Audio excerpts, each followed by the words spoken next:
चलिए दोस्तों बात करते हैं सीक्वेंस नई क्वेश्चन के बारे में। इस क्वेश्चन में एग्जामिनर ने कहा यदि कोई व्यापारी सूची पर 25% की छूट देता है तो उसे 5% की हानि होती है। यदि वह सूची मूल्य पर 10% की छूट पर बेचता है तो उसे कितने परसेंट का लाभ या हानि होगी, ये एग्जामिनर मुझसे पूछ रहा है। तो चलिए आइए सॉल्व करते हैं।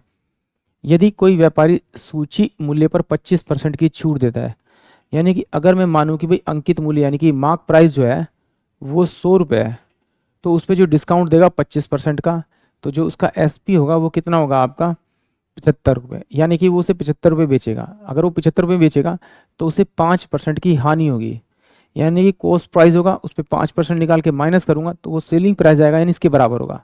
तो इसका मतलब 75 इंटू में 100 बाई में अगर मैं 95 कर दूँ तो मेरे पास में ये जो वैल्यू आएगी वो मेरे पास में कॉस्ट प्राइस आएगी।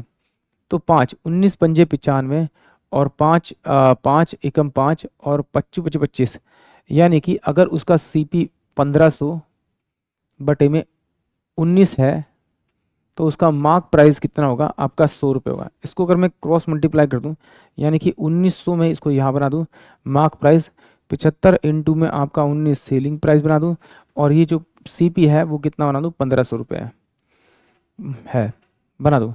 तो फिर एग्जामिनर कह रहा है कि यदि वह सूची मूल्य पर 10% की छूट दे, यानी इस पर 10% की छूट दे, तो इसका मतलब इसका 10% निकालूंगा तो डायरेक्ट क्या आ जाएगा मेरा 190 आ जाएगा। 190 इसमें से माइनस करूंगा मेरे को आंसर मिल जाएगा, यानी कि 1900 इंटू में 90 बाय में 100 करूंगा, 10% की छूट निकालूंगा तो 90 बाय 100 करूंगा, इन दो से दो चल जाएगा, 19 निमा 171, यानी कि आ जाएगा 1710।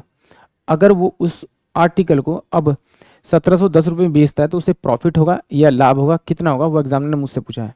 बिल्कुल 1500 रुपये की चीज़ 1710 रुपये में बेच रहा है, यानी कि 210 रुपये का उसे क्या हो रहा है आपका 10 रुपये का उसे प्रॉफिट हो रहा है। कितने पे हो रहा है 1500 पे, इंटू पे 100। इससे मैं इसको काटूंगा तो 3 पंजे 15 और 3 सत्ते 21, तो 5 एकम 5 और 5 चौक 20, यानी कि 14 पंजे 70, यानी कि उसे 14% का क्या होगा प्रॉफिट होगा, यानी कि ऑप्शन बी जो होगा वो इस क्वेश्चन के लिए करेक्ट होगा। आई होप आप सभी क्वेश्चन समझ में आया होगा।